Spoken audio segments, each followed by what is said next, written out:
Welcome to Melt University's 2020 summer program. This year, our virtual intern program will help you build your brand, inform you on a variety of career paths, and introduce you to top executives in sports and marketing. Here's your host, President and CEO of Melt, one of the largest independent sports and event marketing agencies in the country, Vince Thompson. Welcome, students. Summer 2020 Virtual Melt University rolls on. We've had a series of great podcasts, great series of lunch and learns, and today you guys are really going to be delighted to hear our special guest, one of my closest friends in the world, one of the, if not the dean of sports broadcasting, particularly collegiate sports broadcasting, Craig Silver, the long-term coordinating producer for CBS Sports coverage of college football, lead game producer for CBS and SEC football. So if you tune in on that great Saturday at 2:30 Central, 3:30 Eastern time, and you see that broadcast with Gary Danielson, Brad Nessler, you've seen Tracy Wolfson in the past, Craig Silver is responsible for what you see on the air for many years, 23 years. Some of the greatest memories and moments in college football that we'll talk about, including my favorite play of all time, the kick six of the 2013 Iron Bowl. He's won Emmys for the broadcast of the greatest game there is every year, the fabled Army-Navy game. Has covered hundreds of basketball games for the NCAA tournament, some of the most iconic moments in sports. He and I have shared many of those moments together. If you ever have an opportunity to see him work in the production truck, it's literally like Beethoven conducting an orchestra with many cameras and moving parts and real time and live. It's the most fascinating thing. It never gets old. It's like being in the cockpit of the space shuttle. But graduated University of Missouri, one of the great journalism schools, 1981. Went to CBS in 1981. Worked for Turner for many years. Headed back to CBS. Does a lot of work around the Masters in Augusta National, and again, he's won 9 Emmy Awards. He is a Hall of Fame member of the Sun Bowl, which is an amazing honor that a bowl game would have a Hall of Fame, and that he would be in the Hall of Fame of the Sun Bowl. And like I said, has won many an Emmy Awards. So welcome, Craig, to Virtual Summer Melt University. We're glad you're joining us back because you've been with us many summers. Thanks, Vince. That's a hell of a resume. I wish I knew that guy. Well, that's what I say is that I'm finding a second career in these introductions because our guests are saying, "Hey, I don't know that person, but can you share that with my spouse or partner?" But yeah, we've had a great summer, and obviously you're a dear friend of mine for many years. I think we met in 07 or 08, but what we're trying to do in these podcasts is that we're trying to expose kids to opportunities that are all around them on a college campus. We like to say that the college campus is the ultimate professional laboratory. I know that you've created tons of opportunities for young kids, but sort of before we dive into that, this term coordinating producer and lead game producer is somewhat of a nebulous term, because when I get to go spend 2 or 3 days with you on a college campus, I'm just amazed at so many moving parts that go into covering a live college football game. And so sort of talk about your week when, say, you land into Athens or Auburn or Tuscaloosa or Baton Rouge.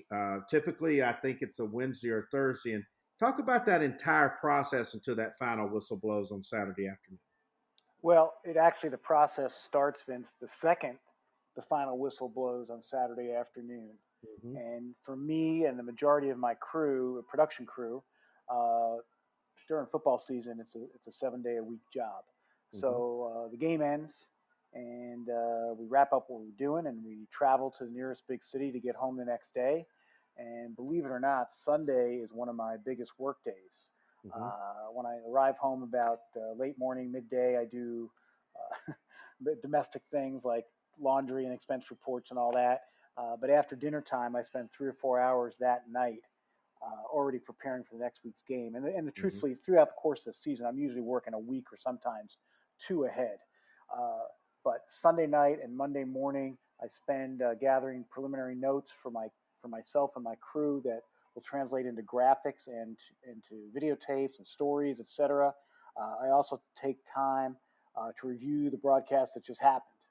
And I'm not saying I'm an athlete, but like any athlete in any sport, the film never lies. And I've been doing this a long time, but I still learn something new every day, every week.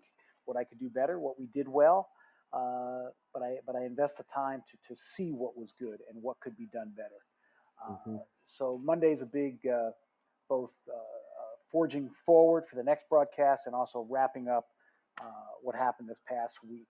Tuesday is a day filled with meetings. Wednesday is a follow-up and finalizing schedule for the week with the teams and finalizing our element list. But one of the things about our group, which I think is what makes us good, is that the stories are ever evolving and the elements to support the stories are ever evolving, literally right up to the time that we're on the air, till we come on the broadcast. And some of our greatest elements and things that are put in the broadcast sometimes have happened 15 minutes before we go on the air, when our analyst Gary Daniels says, "I have an idea." And when Gary says, "I have an idea," we all like, "Oh my God." But we have a great group, and we're able to adjust accordingly. Anyway, so Thursday is a travel day, and traditionally, and I say traditionally because the world is changing as we know it, I would meet up with Gary at some point, sometimes Brad and Jamie Erdahl, but almost always with Gary, and we go to the home team practice. Friday is a day filled with meetings and preparation. We go into the home team's practice facility and we meet with the coaches and some key players. Later in the day, we'll talk to the visiting team, usually by phone. In today's day and age, the teams rarely come to the home team stadium. They almost never stay in the home team town because the towns are too small. So they're often 50 or 60 miles away. So, we've done conference call. I can assure you in the future we'll be doing something called Zoom. Right. And, Saturday morning we're there. We have a production meeting and we go through the open and we go through key storylines. But again, even in Friday afternoon through Saturday morning when the announcers arrive in our rehearsal process, it's an ever evolving process. And one of the things I left out on Friday is in between meeting with the home team and in between talking with the visiting team, we do a booth rehearsal where the announcers are up in the booth and we show them all the elements that we've been gathering throughout the week. And it's a culminative process because, we have some preliminary ideas about the teams and the storylines, but each day as we do more and more research, those storylines change and we understand more, and what we thought was a big headline on Monday, by the time Friday rolls around, isn't. And like I said, this is about the third time I'm repeating it, but that process evolves literally right up until the time we come on the air. And even while we're on the air, we put together way more things than we could possibly use, but we need to be prepared for that moment when a graphic or a videotape or any of those things present themselves with the things that we're ready to do. So it's literally a 24/7 process from Labor Day until December 31st. Well, and a lot of things too is that the drama and the unfolding drama during a college football season, the storylines change. A team gets hot. A team that you thought was going to get hot doesn't get hot. All of a sudden, a Manziel or a Cam or a Tua will emerge out of nowhere. And so you're continually adjusting on the fly. So on a typical game day, how many total people are sort of under your purvey? Because as I understand it, and I've been with you many times, there are at least 22 cameras in the stadium, and then you've got these two giant tractor trailer rigs that serve as this sophisticated production facility. So, I mean, you've got at least a squad of 50 under your purvey, right? It's probably closer to 75. 75. That's what I thought. So it's about 22 cameras, right? Yep, that's about, it varies a little bit. Each stadium configuration is a little bit different, but yeah, we have between 20 and 22 on any particular week. So we talk about the campus as the ultimate professional lab. And as I was working my way through Auburn in sports information as student assistant, some of my fondest memories were, when CBS would come and cover a game, or in the old days when Turner would come do a Tuesday night game of the week. Now there's, ubiquity of ESPN broadcast and the various conference networks. But if a student wanted to get some experience and exposure to a Craig Silver or CBS or CBS Sports Network broadcasting a game on a college campus, what is the best, because they might not know who you are and or they may not know how to find you, and they know CBS is coming, but what advice would you give them to try to figure out how to find that needle in that haystack from an opportunity perspective? How many times, off the top of your head, have I come and spoke with your interns during the summer? More than I can count on one or two hands. So you could just replay everything I've said every single year. Mm-hmm. To me, the formula is direct but hard. I was going to say simple. It's not simple. Mm-hmm. Is you got to want it more than anything else in the world, and you have to just be willing not to take no for an answer. And what we do in the media business, as I tell people, there is no direct path to getting a job. There's no direct path to success. It's not like you're becoming a quote professional, a lawyer, a doctor, a financial analyst, Mm-hmm. a trader. It's what you make it, and you're going to hit roadblock after roadblock, and you just have to continue to persevere and get your foot in the door. And as I always say to people, get your foot in the door. That's the first step. That's what I did. Mm-hmm. I did not get the job out of college I wanted, but I got my foot in the door. And you got to be, we used to use the phrase Johnny on the spot. You got to be the best coffee getter there is. And then at some point, somebody's going to want water. Well, in our day and age, water's higher on the food chain than coffee. Well, right. Craig Silver's pretty good at getting coffee. Maybe he can get water. Mm-hmm. And, it goes from there. And you just have to prove yourself invaluable. You're not going to get the opportunity that you think you want. The opportunity is getting your foot in the door. The opportunity is sacrificing, if you're still in college, the weekend bar bashes, fraternity parties, social gatherings, maybe dating scene, because you want to be part of, in my case, sports television, but it could really be the wide swath of media. And you have to be willing to work weekends, holidays, and nights, because that's when Mm-hmm. sports take place. But it really is, in my opinion, a simple formula. You have to just want it so bad that you're willing to do, within reason, whatever it takes to get your foot in the door and succeed. And I keep coming back to the same thing. Don't Mm-hmm. take no for an answer. And Well, I'm sorry, go ahead. No, I was going to say the other thing, and I know we're not visual here, but I have a little snap that I keep in my favorites. And the snap is a drawing, and it says on the left side what people think the path to success is. And it's a straight line with an arrow pointing straight up. And then on the right, it says what the path to success really is. And it's a bunch of squiggly lines intersecting, going all over the place. And that's the truth, because you're just going to get knocked down so many times. And, I know people might look at me and say, oh my gosh, after that unbelievable intro you gave me, I don't have enough hands and fingers and toes to count the number of times I got knocked down. I can't tell you how many times what I wanted to happen didn't happen, but I didn't give up. I just kept persevering. And the choice that happened ended up, in the long run, maybe the better thing. I mean, I didn't want to go to university. I didn't even know anything about University of Missouri, but that's where I ended up. And, I turned that into one of my early springboards that led me on this career path. But that wasn't my first choice.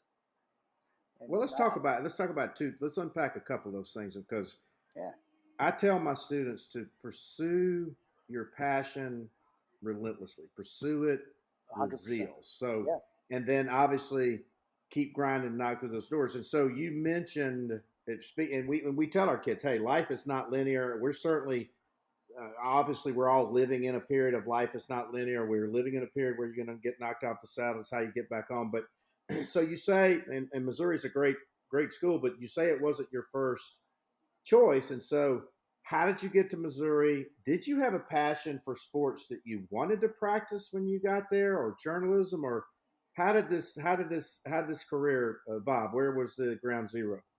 Well, I always wanted to be in sports. And sadly, I discovered at a relatively modestly young age that I was not going to be a professional athlete in any sport, but especially baseball, which was at the time my passion. But I wanted to be a sports broadcaster. And, in high school, in addition to playing sports, I was a very, very average athlete, but I wrote for the paper, which is all we had at that time. Right. And, I knew I was going to go and pursue this. And I applied to a bunch of schools, not as many as the kids apply to today, but I didn't get into the Ivies. The only place I didn't apply was Syracuse. I just didn't want to go to Syracuse. Somebody mentioned Missouri had a great broadcast journalism program, had a great journalism program. And I applied and I got in. And life also intersects with what you want to do, and there are realities. And one of my realities, I had to pay for a good portion of college myself. And it came down to Mizzou, Vanderbilt, and Northwestern. And I didn't win scholarships or financial aid to the other places. And it was like, oh my gosh, Mizzou, here I come. And I'm not exaggerating. I mean, it's not like now where you go visit every school. I'd never gone out there. I didn't know what I was getting into. Right. And I landed. I thought my eyes were going to bug out of my head.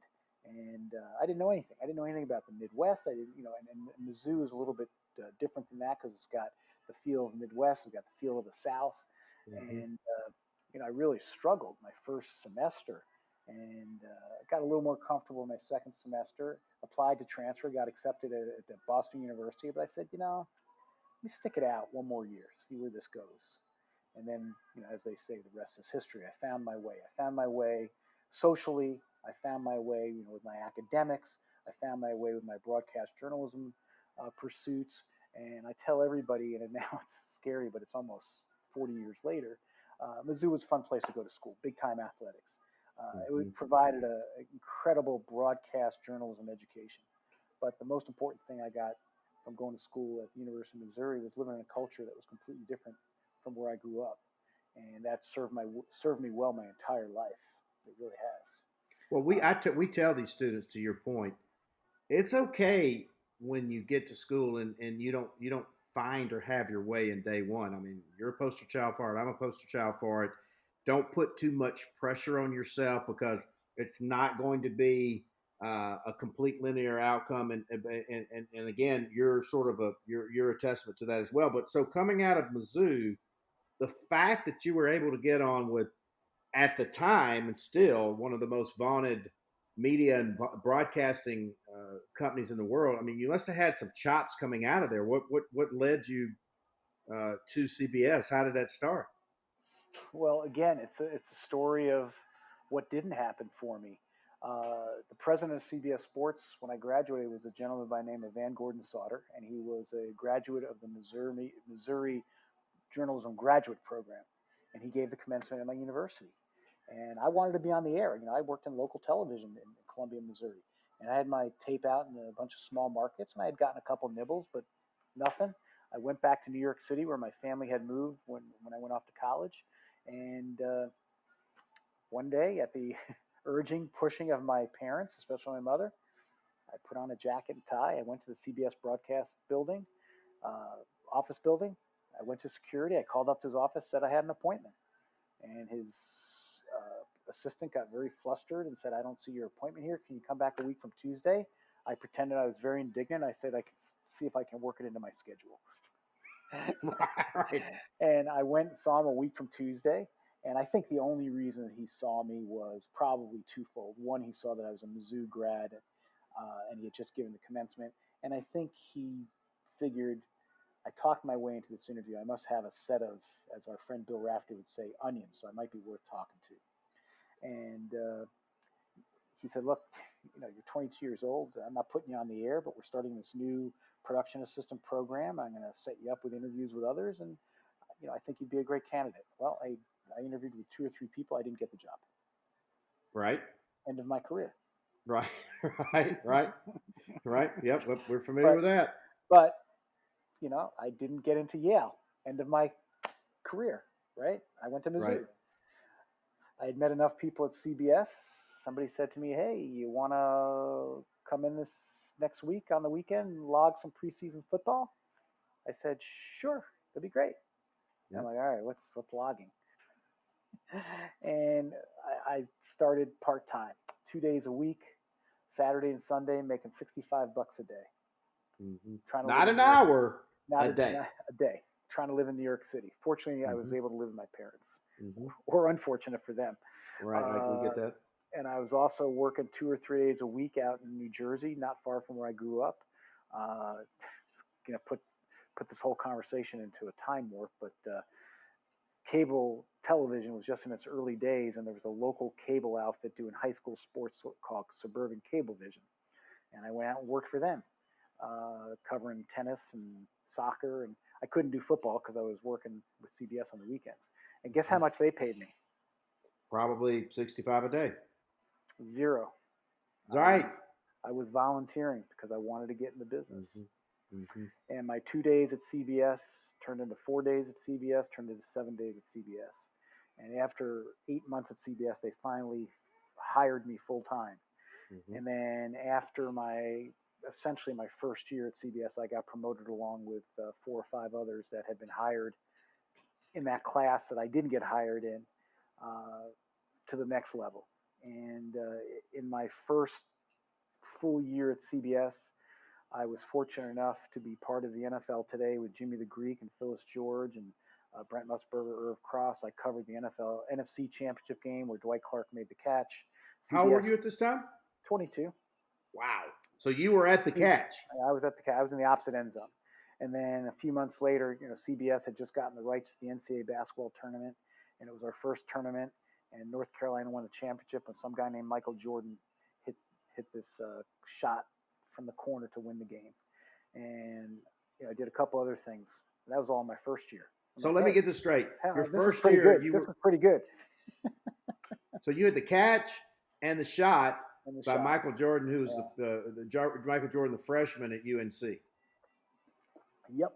That is unbelievable All before my 23rd birthday. that's pretty strong. And so then you're on this roll, and so what happens next? So I get promoted to what we call an ADAP, Associate Director, Associate Producer, and Mm-hmm. we get the rights to college football. And I immerse myself at a passion on the college football side, both working in the studio and doing games. And actually, the first game I did, the first year I was in the studio in 1982, our first year back, and the next year I was on the road. And the first game that I did, working as an associate director on the road, was Texas at Auburn, 1983. Yep. And By the way, I was a student assistant. When I I know heard you were. then the great Craig Silver, that's the first time I ever heard your name. And Auburn had this running back who they told me was going to be pretty good. His name was Vincent Jackson. I Yep. think he referred to as Bo. And so I was very lucky. Over the next 4 or 5 years, I did some great events, traveled the world, got promoted to become a director producer, mostly producing. And then guess what happened? I'm waited with bated breath. I got fired. Yep. Because I was arrogant and young and pain in the butt. I was talented. I worked hard, but sometimes just like, come on, man, just do what we ask you to do. And everybody was all upset. And I had a friend of mine whose father said, "Grid, best thing's ever going to happen to him. Everybody should get fired at least once." Mm-hmm. And guess what? Best thing ever happened to you. Best thing ever happened to me. And I worked freelance for a year doing sports and non-sports. I produced a news documentary. I worked on some music shows, and then I was fortunate that Turner Sports reached out to me and hired me as a coordinating producer for the NBA, which I had also worked on at CBS. And here's a little tip for everybody, because you're all going to get fired, or you're all going to be put in a compromising position at one point, and you have every right to be upset, but you control your emotions, which is not one of my strengths. But on the way out the door, the person that let me go, I just said to him, I don't really feel like it should have come to this, but I appreciate all the opportunities. You're the one that brought me in here and actually gave me my 2-day-a-week job, and was a big champion of mine, and I'm sure I'll pass across again soon. And I was at Turner for 18 months, and I'm sitting at my desk one day, and I get a phone call. And it's the same guy that fired me, wants to rehire me at CBS. Wow. And that was in whatever it is, spring or summer of 1990, and I've been back at CBS ever since. Okay, so you just said a lot here. I want to unpack. Yeah. And I got fired from my first job. It was I'm gonna interrupt you right now. Yeah. As you can tell, I'm only 8 years into my career. I am right in the middle of that squiggly line I was talking about. Yeah. There ain't nothing that's gone the way I thought it was going to go. Right. Yeah. Not a linear path. But what you did, and I tell our students, don't take this personal. Don't show your emotions. Take constructive criticism. Learn from this. And I wish I had followed that advice at a much earlier age, because had you shown your rear side on the way out the door at CBS, odds are the guy never would have called you back. But you went out in a classy manner. You continued to move forward. I'm sure that you sat down with yourself a time or two and said, wow, what can I learn from this? Because anybody can be a hero when things are going great. But when you get thrown off that saddle is the mark or the measure of a person. What were your learnings out of this? Well, two things. First of all, not only would I have never gotten back to CBS, I would have never gotten a job at Turner, because they called him for recommendation. And, he confirmed this to me many years later when we saw each other at a function. And, I'm not sure exactly what he said, but he said, yeah, the guy's incredibly talented. He's passionate. He was just, at the moment, a little too passionate for us. And, he needed to be broken a little bit. But if you hire him, you're going to get a great guy. So if I don't treat myself going out the door the right way, I don't get that opportunity at Turner, which means I don't get that opportunity to go back to CBS. And the other thing, probably the biggest lesson I learned there, and I think it's a lesson we all have to learn, is that you can't blame other people for your own problems. I mean, I don't think I should have been fired all those years ago, but it doesn't matter. It was my making. Right. It was, and I had to take ownership of that, and I did. I took ownership of it right away, and said, okay, there was a reason for this. What can I do differently? What do I do good? Let me keep doing that stuff. But what do I need to do differently so I'm not in this position again? So I think I learned from it. Well, and by the way, one of the big sayings that we have in our program this summer is change is inevitable, growth is optional, choose wisely. And you chose the evolution path. You chose the growth path. And, obviously it led you into great places. And so that's a big takeaway. And the other thing that you just pointed on is that the value of not burning bridges in this world, in this life. And my old man says it was 24/7, 24 hours a day, 7 days a week. Now it's 24 minutes, 7 seconds. Talk about the value, because I've made giant mistakes myself. I wish I could undo, but talk about the concept of the value of relationships, maintaining them, nurturing them, never burning those bridges, because again, you're a poster child for not burning those bridges. Yeah, I mean, look, you're going to meet the same people. There's that old saying: you're going to meet the same people on the way up as you do on the way down. So, I've just learned you attempt. You're not going to like everybody. You're not going to get along with everybody, but you can show respect to people, and I think that goes a long way toward success in life, and not just your business life. And again, I think that's the lesson I've learned. More so than ever, especially with the events that we're living through right now. You just have to be willing to listen to what other people have to say. I work with a guy who's really taught me the value of seeing things from various perspectives, not just a perspective that you're most comfortable with. Doesn't mean you have to agree with a different perspective, but you need to see it, understand it, so you can perform better in the world in which you live. I think that's really important. No, I agree with that. So, and we also, a lot of things we talk about is the value of mentors. I think it's very valuable now, particularly on the college campus, whether it's the athletic director, sports information director, a key teacher, an instructor, career development. And you've worked around, some of the most vaunted people in the industry, whether they be executives or whether they be broadcasters, whether they be producers or even famous athletes. Talk about what mentors have meant to your career. Well, I think you have to be smart enough to know everything starts with your own personality. Mm-hmm. And it goes back to some of the things we talked about at the very beginning. Your passion for what you want to do, your willingness not to take no for an answer, your work ethic, uh, your natural ability to perform whatever the job is that you're doing. I mean, let's just be honest.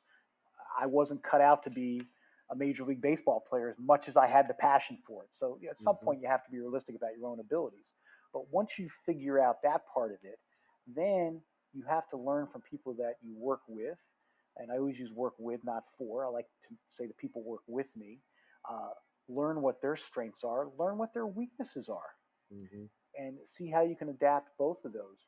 Take what's good from a certain person, if it makes sense for you, but also learn what perhaps they don't do well and don't make those same mistakes.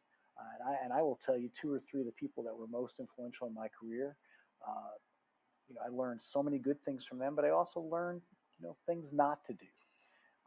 But again, it ties back into your own personality and how you can mesh them all together. But at the end of the day, you have to be yourself. You have to learn the lessons from people that came before you. And I've been really lucky to work with some of the most influential people in the TV sports business over the years. Mm-hmm. But at the end of the day, you have to make it your own. Well, it's also you got to stay consistent with your value system, but Yes, you do. evolving and pivoting what you said. Technology is advancing at a rapid rate. Technology as it relates to games on broadcast, cable, over the top, streaming, second device, wireless, whatever it is. Obviously, with the new production values post COVID, some of the things that we're seeing. Where do you see those opportunities for kids? Because I know your business fairly intimately. I know there are people that run the cameras. I know there are people in the field running the sound, the audio. They're directors. They're in the trucks. They're building graphics. I mean, they're building videotape files. They're in Jim Nance's ear or Gary Daniels's ear. Where are other opportunities that maybe I'm not or our students are not thinking or seeing that you see on the horizon if you want to be a successful live game producer? Well, I think this conversation starts with we're talking about young adults first and foremost, and what do they do to get into the business? And again, I repeat, passion, don't take no for an answer. But there are so many more tools at their disposal today than when you and I were trying to get in the media business. And everybody, and it starts with there are so many more outlets for content. When I got into the business in terms of sports television, there were only 3.5 outlets for content: ABC Sports, NBC Sports, CBS Sports, and ESPN was in its infancy. Now there are literally hundreds or thousands of outlets through digital platforms, over-the-air television, cable, and podcasts, and everything else. So you need to be creative because everybody's looking for content. And you now have the technological tools to create your own content. So this is just another way of not letting the word no get in your way of success. You want to be on the air? Then you take that phone and you start doing shows. Go to a game and do play-by-play if that's what you want to do. And you can create your own audition tape. Everybody wants content. And guess what everybody wants beyond content, Vince? What's that? They want free content. Free content. The Free operative word. content. They want really good creative content, especially if it's free. Now, when I speak to people of all ages, and you could be graduating college, you could be middle age and making a career change.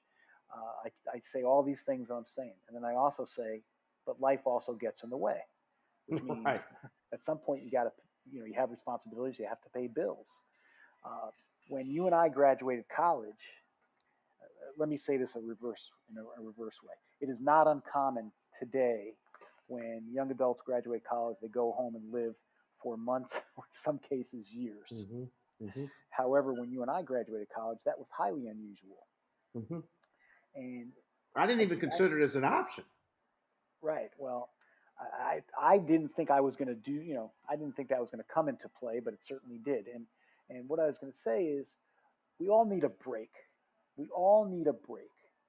Get my foot in the door because my parents know somebody, or so and so gave the commencement at my university, or I was an intern for Vince Thompson. Well, I was living in New York City trying to work for CBS Sports on $65 a day times two. Mm-hmm. Well, that wasn't going to cut it. So my break was in an era when you didn't live at home. I was able to live at home, free room and board for 6 or 7 months before I was making enough money to get my own apartment or get an apartment with a roommate. Mm-hmm. So, reality intersects with your dream. And you just have to find that balance. And so all these things I say sound really good until you say, well, Craig, what am I supposed to do? I got student loans to pay off. I got no place to live. So we all need a break. We all need a godfather. We all need, something somewhere Right. along the way. But you can also make your own breaks. Really well, I think you just hit a big nail on the head, and we talk about this a lot. And the title of my book is Building Brand New: How these students possess the skills and the tools in the palm of their hand to actually begin building their brand at an early age. How they do it on LinkedIn, how they do it in a blog, how they do it in a WordPress environment, how they do it on a video log, how they need to position themselves on LinkedIn, how they position themselves on social media. I call it the grandma test. Don't put anything on there you want your grandma to see. But to your point, if you were on campus stringing cable for CBS during a game or Craig Silver, I tell the kids, I'm like, don't write it that way in the resume. Write it, hey, production assistant, CBS Sports, Alabama Auburn game, reached several million viewers here, gained invaluable insight in production experience. It's all kind of how you package and tell that story and who you tell it to and how you tell it to. Do you have, go-tos of what gets your attention like this and what turns you off if kids are reaching out to you? Because I remember a great story several years ago. I literally had a high school kid reach out and said, hey, I'm going to Alabama, and more than anything in life, I want to be a video producer. And he just had something about him. And I said, well, you got to meet my dear friend Craig Silver. And I mean, now, Thomas Mason is, he's a very prolific, quote unquote kid in the industry. But I use that as an example. But what are the go-tos? What sticks out for you? So I'm going to disagree with what you just said. That's not unusual, by the way. No, actually, you and I agree a lot. But about packaging and branding, I think that was important a long time ago. But I'm a believer, and it doesn't mean I'm right or wrong. Opinions are like yes, are like fannies. We all have them. Right. you know the rest. Anyway, I just think you can make a resume make you sound like you're the greatest thing since sliced bread. You can have a resume tape edited so perfectly that you look like the greatest young broadcaster in history. Mm-hmm. But resumes lie, video, resume tapes lie. They're all, they're all packaging. So what matters to me is Vince Thompson called me up, says, Craig, I got a young guy or young woman for you. I'm not even sure what it is they want to do, but they're a winner.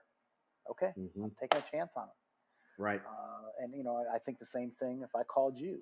I trust the word of and the recommendation of people that I know. That carries the most weight with me. And then I also trust my own eyes. So when I have young people that are working for us as quote gophers or runners, I see the ones that are engaged and that are willing to do anything that we ask. I see the ones that just won't take no for an answer and want to succeed. And I see the ones that are just there because they think it's going to be fun or social or whatever. And I'll tell you 2 quick stories. We've had a large group of people, don't be insulted here, students that have come from Alabama, which I refer to the Alabama Mafia. Thomas was one of them, And actually, Thomas is in the middle of all this because he turned some friends on and they started working for us, etc. So there's a young woman who worked with us for 2 or 3 years, and her last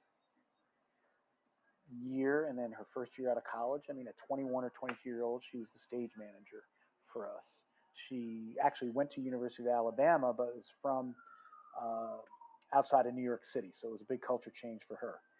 She wanted to be on the air. She did all the things that we had talked about. You know, she used her phone. She did this. She did that. She got a job as a sports reporter, got a job offer in Casper, Wyoming. Wow. And she comes to me and a couple other people on the crew whose advice she valued. And she said, what do I do? And we all said in unison, you take the job.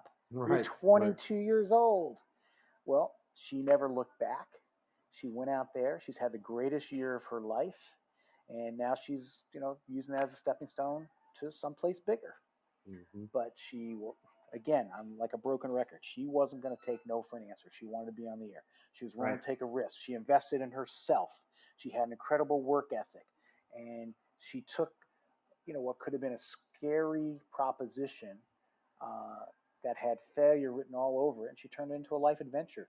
And I will bet you when she's doing a podcast 40 years from now, she's telling a story about her best year of her life was the year that she had her first job when she went out to Casper, Wyoming. Yep, that's amazing. So this has been amazing. But but let me just tell you one other story. Okay, go ahead. I'm sorry. Go ahead. So we have this Alabama mafia, and then, you know, we have students from other universities that work with us along the way. And 2 or 3 years ago, we had a young African-American student named CJ was going to LSU. And, you know, I got to know CJ. He struck me immediately by his personality and, again, his work ethic. And, you know, I got to know him a little bit. You know, I don't have a lot of time to chat with these guys. But, you know, he was a little bit like me. And he was from Compton, California, which is not, you know, the glitziest area of outside of LA. He, you know, found his way to LSU, and he was, I don't know if he was putting himself through school or not, but I know he showed up more weeks than not on our crew. And 1 week we're at Texas A&M in College Station, which, you know, only by a couple miles is the second furthest destination west in the entire conference. And unlike some of the other people that were working with us on a regular basis, CJ didn't have his own car. And even if he did, it's still whatever it is, 10-hour drive. I said, CJ, how'd you get here? What do you think he said? I don't know. He hitched a ride? Craig, I took a Greyhound bus. No way. I said, what? He said, I mean, you want to talk about a guy seeing the glass 3/4 or all full? That gives me chills. He says, it wasn't bad. I said, how long did it take you? I said, 10 hours. You know, they had internet. I did some homework. I, you know, wrote some papers. I, you know, emailed and exchanged text messages with friends. I watched a movie. Before you knew it, I was here. And my jaw just dropped, you know, because we're surrounded by people who feel they're entitled. And so you don't think that I'm going to do, for whatever it's worth, I'm not going to do everything I can in my power if and when CJ asks me to help him. Well, guess what? He did ask me eventually, but he didn't need my help. The next summer, I'm out in LA producing LA Chargers preseason football. First year they're in LA. And we're on our prep day. First game they've ever played in LA, you know, after, you know, 50 years in San Diego. I hear, hey, Craig. I turn around, and who is it? CJ. Of course it's CJ. And he's got a Chargers golf shirt on, and he's working as an intern in their either in their media department or their digital department. And, you know, we hug, and he told me what he was doing. I'm not sure exactly how the story unfolded. I don't think he went back to LSU. I think he finished online. He worked for the Chargers. He did ask for my help, you know, for a reference, and he got a job involved, you know, in LA with Fox Sports Net or something. And, you know, I'll be working for CJ someday. But it just, you know, he stood out. His passion, his work ethic, his desire. He was going to be a success, and it was obvious. And this other woman, she is already on her way to being a success. It was obvious. You know, they knew what they wanted. They knew they were not going to be stopped. Passion, attitude, Yep. work ethic, Yep. willingness to accept anything to get your foot in the door. And you did it, and I did it, and those are common themes that I really want our students to hear, because Craig, what's going to happen in a post-COVID society? Everybody wanted to be in our business anyway. The demand and supply of entry-level jobs was already very, very low. And so now you've got so many more people out of the workforce who are willing to accept a lesser job for lesser pay just to get back in the workforce. And so these are invaluable tips that we're trying to impart upon our students throughout the summer. And so this has been fascinating. We could go on all day, but and obviously in closing, I would be remiss while I've got this shot. I always take these tips to take the shot. Is that in my life, my favorite play in the world was the kick six, and you are the coordinating producer. You're the producer. You're the director of the choir. When the kick six occurred, probably the greatest play in college football history. I'm biased. Vern Lundquist, the call he almost didn't make, but from your chair, you got to tell our kids about your coverage of the kick six, just to humor me, if nothing else. Okay. Well, I think what people lose sight of is that, the play in a bubble is an amazing play. You rarely see a missed field goal returned for a touchdown. But I think what has gotten lost, even though it's only been, this will be the seventh season, is what was really at stake in that game. First of all, Alabama was number one, undefeated, going for an unprecedented third straight outright national championship. People forget Auburn was ranked number 4. If I'm not mistaken, I believe it was the highest combined ranking of the two teams ever in the history of the Iron Bowl. I 100% think it was. Certainly at stake was the SEC West title, which meant you then would play for the SEC championship, and then if you won the SEC championship for the national championship. And then on top of it, it's the Iron Bowl.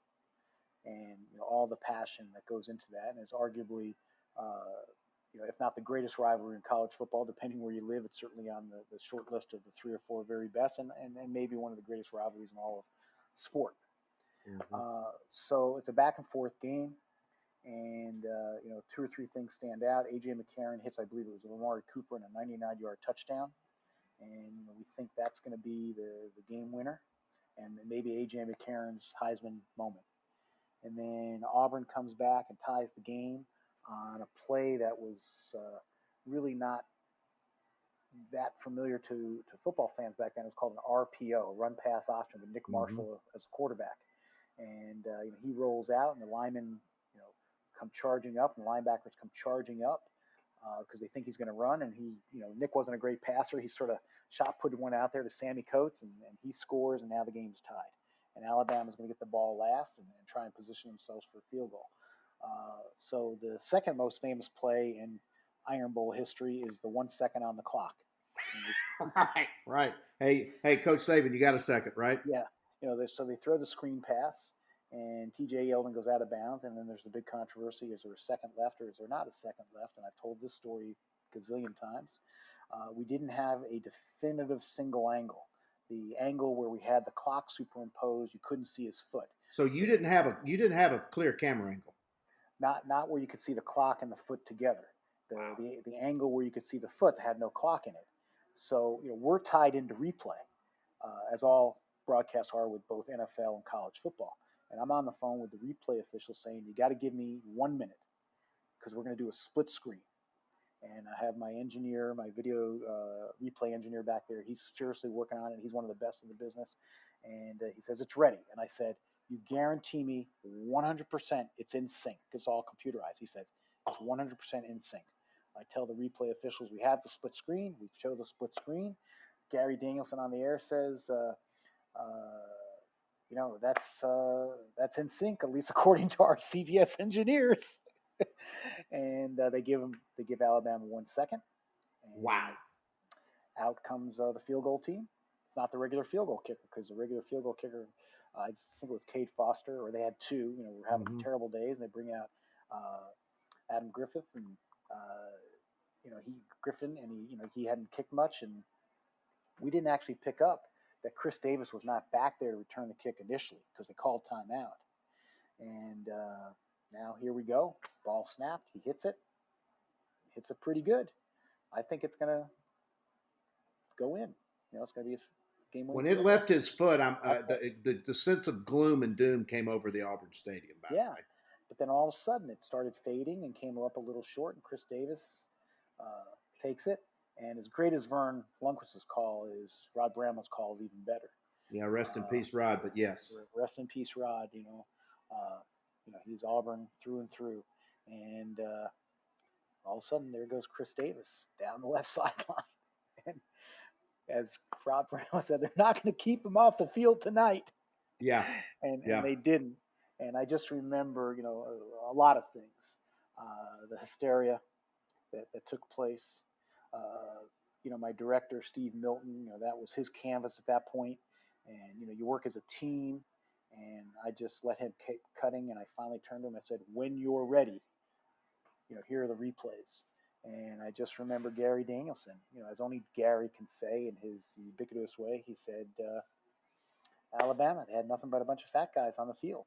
Yep. Because they weren't setting up for a, quote, punt return or field goal return defense. They were trying to block the kick. Or they were trying to block for the kick. Right.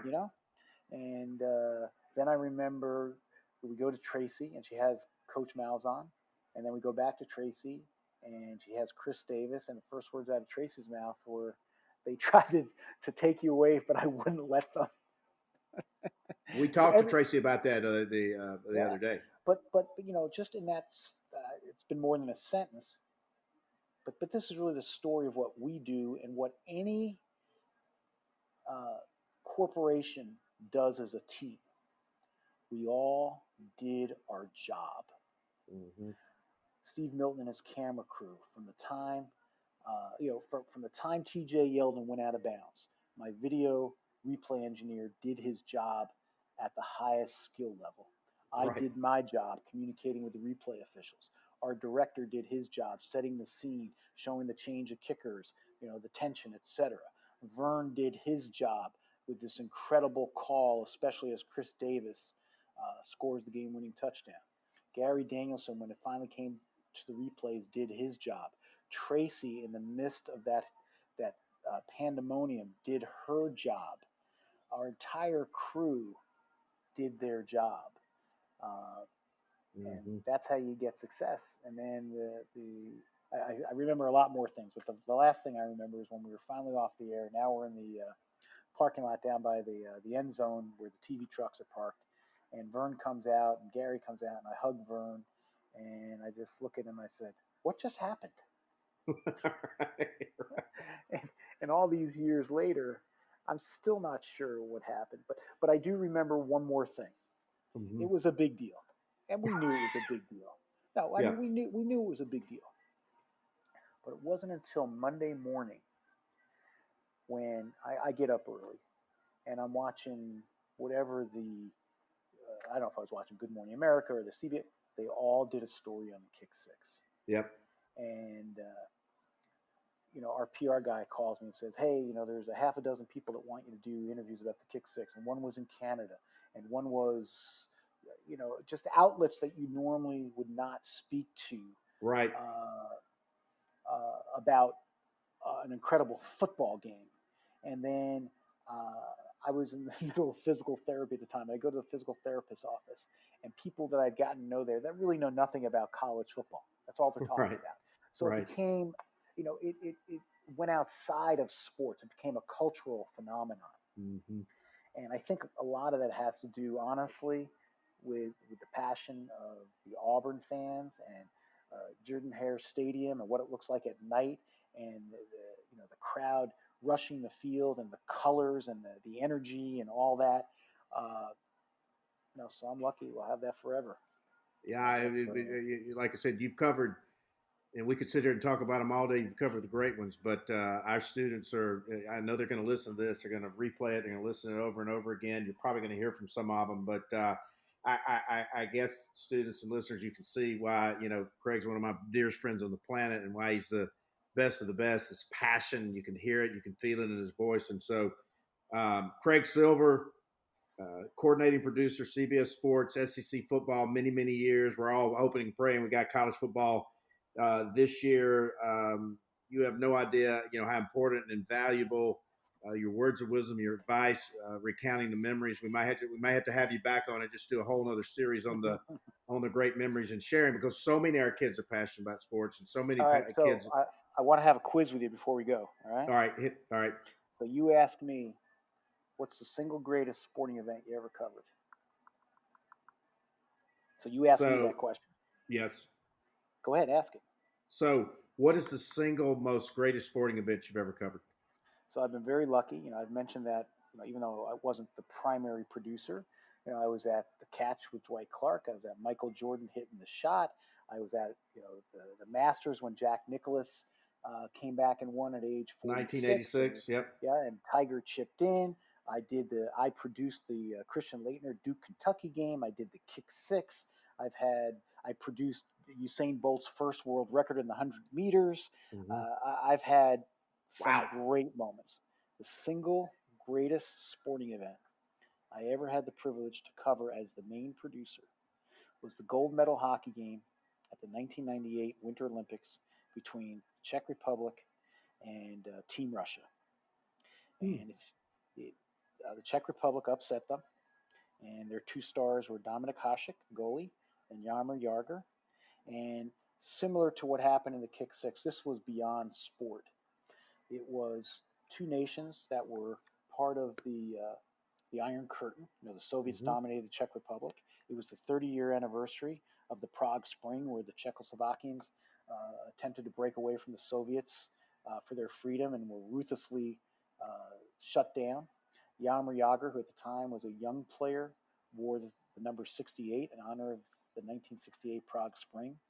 The game went to a scoreless tie at the end of regulation, 2 overtimes, and then a shootout. And the skill level of this championship event was the single highest, most competitive of any sporting event, and the tension and the excitement, and you just never know. You just never know. I've never produced another hockey game since. Well, I tell you, we might have to write your book too, because this could be a whole nother extension of Melt University. But again, I'll leave you. Leave us with some parting shots. I'm going to leave you with 2 parting shots. I've been very lucky to have worked on all these great sporting events, but I've also worked on tiny little events that I've packaged. You and I have done a lot of things. Oh, yeah. I remember producing the women's Division III lacrosse championships. I'm not sure 10,000 people saw it, but I do remember Amherst upset Middlebury, and there was an Amherst player on her cell phone screaming to her parents, "We won, we won, we won." And I realized how important it is what we do for the fans, because what we do matters to somebody.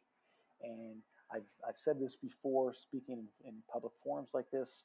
Anytime that you put on a headset, pick up a camera, go into an edit room, are talking about sports to somebody else, remember that it's the most important thing in their lives. So it doesn't matter who you're doing it for, how big the stage, or how small. You give it your all, because to somebody that's watching, it's the most important thing in the world. I love that. Well, Craig, we love you to death. Thank you for your contributions. You've always been so good to our students and the students of Melt University, and just so gracious with your time today, advice, words of wisdom. Craig Silver, my dear friend, we love you.